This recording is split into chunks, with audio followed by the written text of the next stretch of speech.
Hey, what's up? I'm Liz, and this is episode 2 of this month's 3D prints, where I talk about what I 3D printed this past month. I didn't get a ton of printing in this month because I attended World Maker Faire in New York, which was awesome.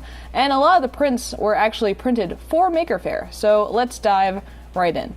I brought my 2 GoPro cameras to Maker Faire, and as a result brought some batteries as well. I didn't have a way to properly travel with them since they usually roam free on my desk, so I found 2 models to accommodate the different size batteries for the GoPro Hero 3 and GoPro Hero 6 on Thingiverse, and they both turned out great, and they kept my batteries safe and easily accessible while I traveled.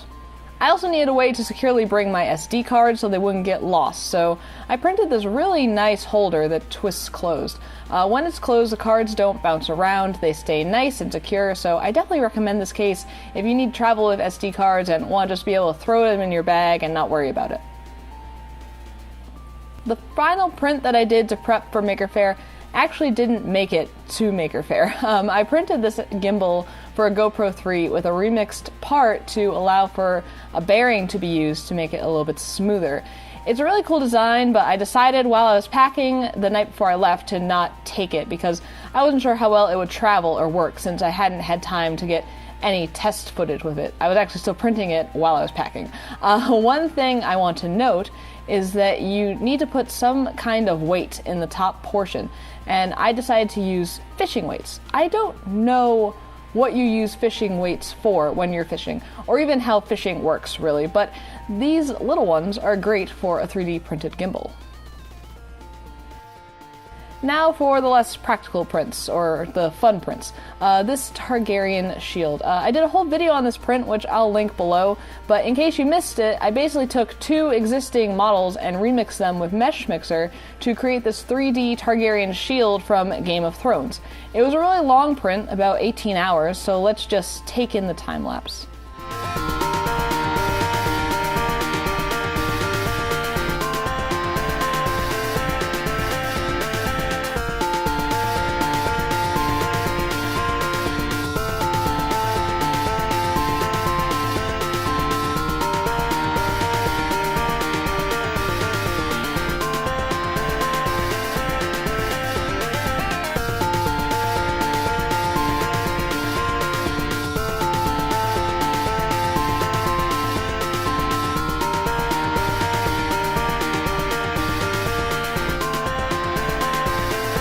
From Game of Thrones to Star Wars, I'd had my eye on the Millennium Malkin model for quite some time, and the original one doesn't seem to want to slice properly in Slicer, or Slick 3R, so I opted to print the split one.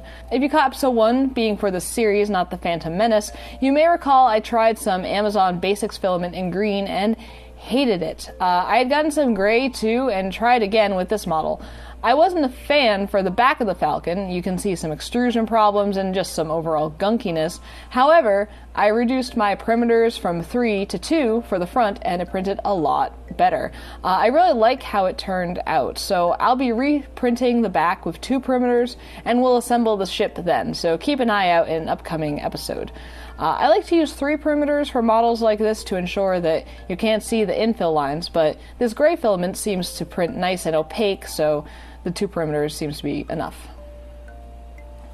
And finally, this puzzle has been featured on Thingiverse for a while, and I decided to print it. It prints in 3 separate parts with no supports, and that bridging that occurs is a little scary, but my printer was able to handle it really nicely.